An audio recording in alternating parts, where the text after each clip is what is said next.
Between 1981 and 1988, over 100 healthy young men died in their sleep. No heart disease. No drugs. No explanation. They went to bed healthy and never woke up.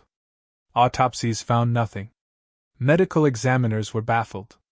But the families knew. They said it was Dabd Sog, the pressing demon, the entity that suffocates you during sleep paralysis. And while doctors called it sudden unexplained nocturnal death syndrome, the Hmong community said it was murder. Supernatural murder. In the next 16 minutes, I'm going to investigate whether sleep paralysis can actually kill you. The medical evidence. The unexplained deaths. The terrifying cases where fear became fatal. And by the end, you'll understand why the answer isn't as simple as yes or no. Because sleep paralysis itself might not kill. But what happens during it? That might be deadly. Before I tell you about the deaths, I need to explain what SUNDS is. Sudden Unexplained Nocturnal Death Syndrome. It's a medical term for when seemingly healthy people, usually young men, die in their sleep with no identifiable cause. No heart attack. No stroke. No suffocation. Just death. SUNDS was first documented in Southeast Asian refugees who fled to America in the late 1970s and early 1980s. Specifically, Hmong refugees from Laos. And the pattern was disturbing. Young men. Late teens to early 30s. Perfect health. They'd go to sleep. And in the middle of the night, family members would hear them gasping, choking, making distressed sounds. By the time they reached the bedroom, the person was dead or dying. And medical intervention rarely saved them. The CDC investigated. Performed hundreds of autopsies. Tested for toxins, genetic disorders, infectious diseases. Found nothing. The hearts were healthy. The lungs were clear.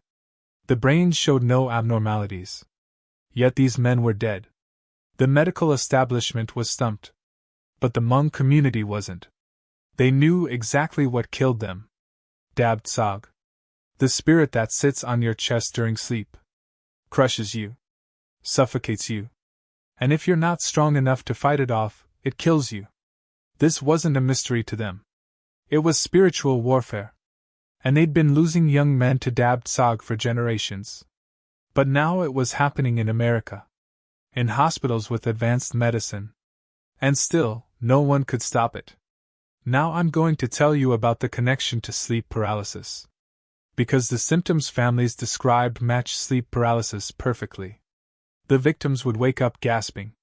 Unable to move. Making sounds like they were trying to scream but couldn't.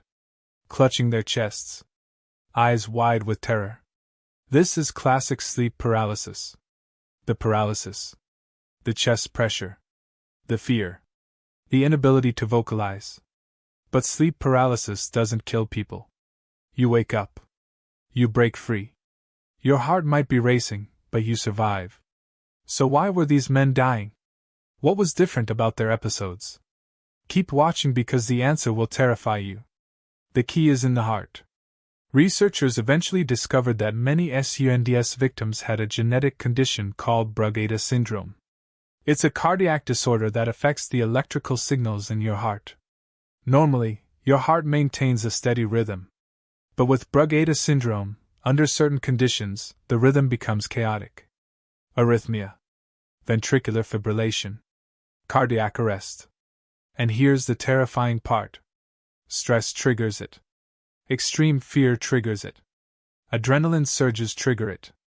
And what causes extreme fear and massive adrenaline surges? Sleep paralysis.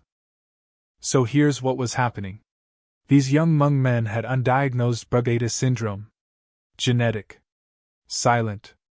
Undetectable without specific cardiac testing. They'd go to sleep. Enter REM sleep. Experience sleep paralysis. See Dabd Sog or other entities. Panic. Their hearts would start racing. Adrenaline flooding their systems. And in people with Brugada syndrome, that adrenaline surge causes the heart's electrical system to malfunction. Arrhythmia. Fibrillation. Death. Within minutes. They died of cardiac arrest triggered by the fear response during sleep paralysis. The paralysis itself didn't kill them. The fear did. But here's what disturbs me. If fear during sleep paralysis can trigger fatal cardiac events in people with undiagnosed heart conditions, how many other deaths have been misattributed? How many died in their sleep? Cases were actually sleep paralysis gone wrong? How many people experienced the Hat Man or the old hag or shadow people, panicked, and their hearts just stopped? We don't know. Because unless you do specific genetic testing or the victim's family mentions sleep paralysis, it's just labeled as sudden cardiac death. Natural causes. Bad luck. But it might be more common than we think. Let me tell you about Miguel. He contacted me 6 months ago. Said he'd experienced sleep paralysis regularly for years. Saw various entities. The usual suspects. But recently, during an episode with the old hag, he felt different. His chest didn't just feel pressure from the entity. It felt pain. Real, physical pain. Like his heart was struggling. Like something was squeezing it from the inside. He broke free from the paralysis. Sat up. And the pain continued. For 30 seconds. Then faded. He went to the hospital the next day. They ran tests. EKG. Stress test.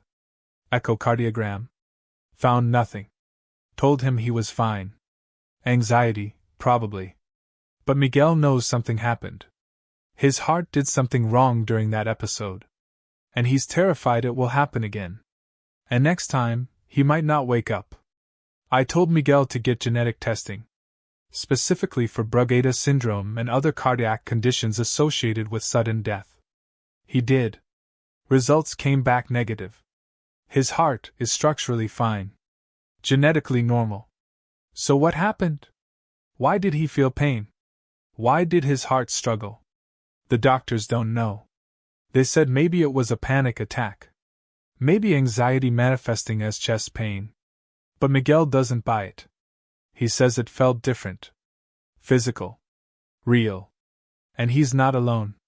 I've spoken to 14 other people who reported cardiac symptoms during sleep paralysis. Chest pain. Irregular heartbeat.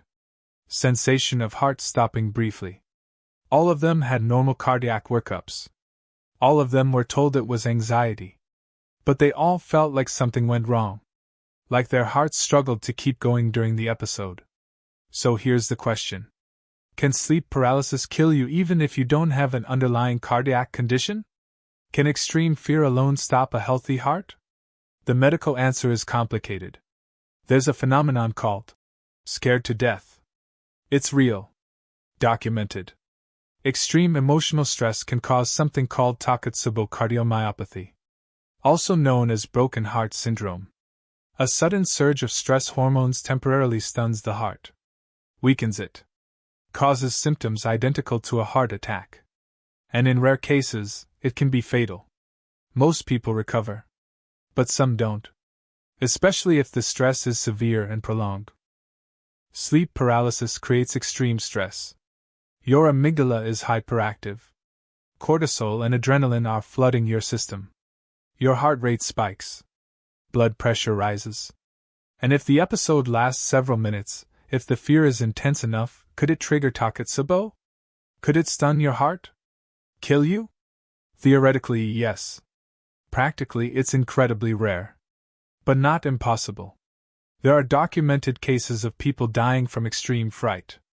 Haunted house deaths. People who were scared so badly their hearts stopped. Sleep paralysis could theoretically do the same thing. If the fear is intense enough. If the episode lasts long enough. If the person's stress response is severe enough. It could be fatal. Now I need to tell you about the outliers.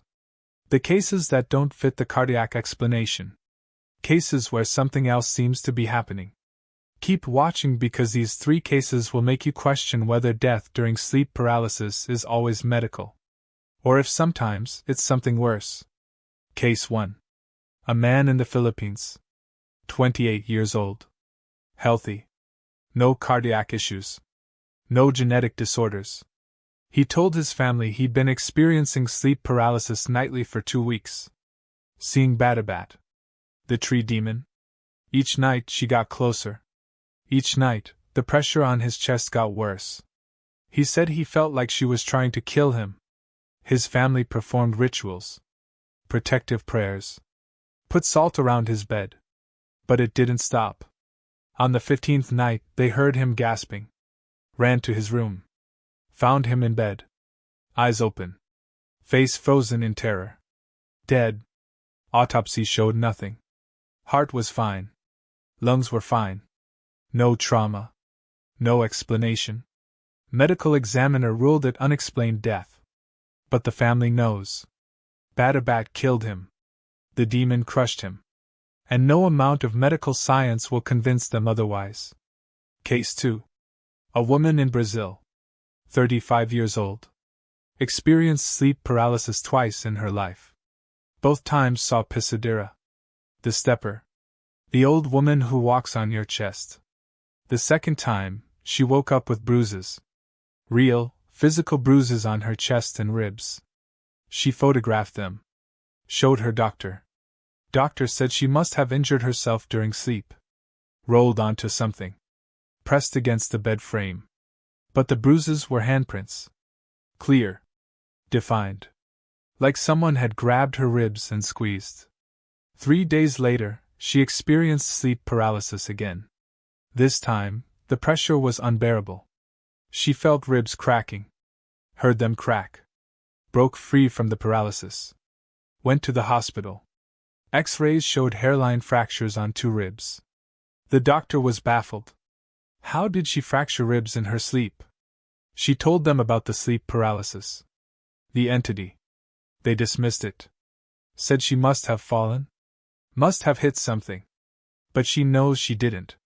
She was in bed the whole time. And something broke her ribs. She hasn't experienced sleep paralysis since. She's terrified it will come back. And next time, it won't stop at ribs. Case 3. This one is the most disturbing. A college student in America, 21 years old, experienced sleep paralysis for the first time. Saw the smiling man, told his roommate about it the next day. Said it was terrifying but interesting. Like his brain played a trick on him. 2 nights later, it happened again. Same entity. Same smile. But this time, he said the smiling man touched him. Felt a cold hand on his throat. Woke up with difficulty swallowing. Went to health services. They examined his throat. Found petechiae. Tiny burst blood vessels. Consistent with strangulation. But superficial. Minor. They asked if someone had choked him. He said no. Just the sleep paralysis. They said that's impossible. Sleep paralysis can't cause physical trauma. Sent him home. 3 days later, 3rd episode. This time, he woke up gasping. Couldn't breathe properly. Throat swollen. Rushed to ER. Doctors found severe inflammation of the larynx. Vocal cords damaged. Treated him. Kept him overnight. He recovered.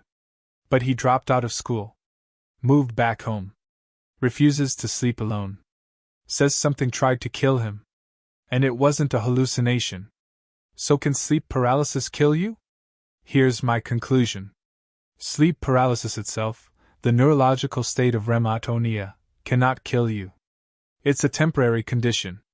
You always wake up. Always break free. But what happens during sleep paralysis can be fatal. If you have an undiagnosed cardiac condition, the fear response can trigger fatal arrhythmia. If you experience extreme terror, Takotsubo cardiomyopathy is possible. And in rare, unexplained cases, physical trauma occurs. Bruises. Fractures. Strangulation marks. Things that medical science can't explain. Whether those are psychosomatic, self-inflicted during panic, or something else, we don't know. But here's what you need to understand. The risk of dying from sleep paralysis is extremely low. Even with Brugada syndrome, most people survive episodes. Even with intense fear, most hearts keep beating. Even in the unexplained cases with physical trauma, most people recover. Death is rare. Extraordinarily rare. But not impossible. And that should make you take sleep paralysis seriously. Not with paranoia. Not with crippling fear. But with respect. It's not just a weird brain thing. It's a physiological event that stresses your body. And if you have underlying conditions, genetic or otherwise, that stress could be dangerous. Here's what to do if you're worried. First, if you experience sleep paralysis regularly and have chest pain, irregular heartbeat, or difficulty breathing during episodes, get cardiac screening. Specifically genetic testing for Brugada syndrome, long QT syndrome, and other sudden death disorders. Second, learn the escape methods. The wiggle technique. The breathing control. The faster you break free, the less stress on your system. Third, reduce episode frequency. Sleep on your side. Manage stress. Maintain regular sleep schedule. Fourth, if you wake up with unexplained bruises, marks, or injuries after sleep paralysis, document them. Photograph them. See a doctor. Get it on record. And finally, don't panic. Fear makes everything worse. Knowing the risks allows you to take precautions without living in terror. My next video covers what happens when you fight back during sleep paralysis. When you try to attack the entities. When you refuse to be passive. Because some people do this. They turn fear into aggression. Paralysis into resistance. And what happens when you fight the Hat Man or the old hag is stranger than just accepting their presence. Subscribe so you don't miss it. Sleep well. Stay aware. And remember, sleep paralysis is survivable. Millions of people experience it and wake up fine. But respect it. Understand it. And protect yourself. Because while death is rare, it's not impossible. And that's a truth worth knowing. I'll see you in the comments. And hopefully in the morning.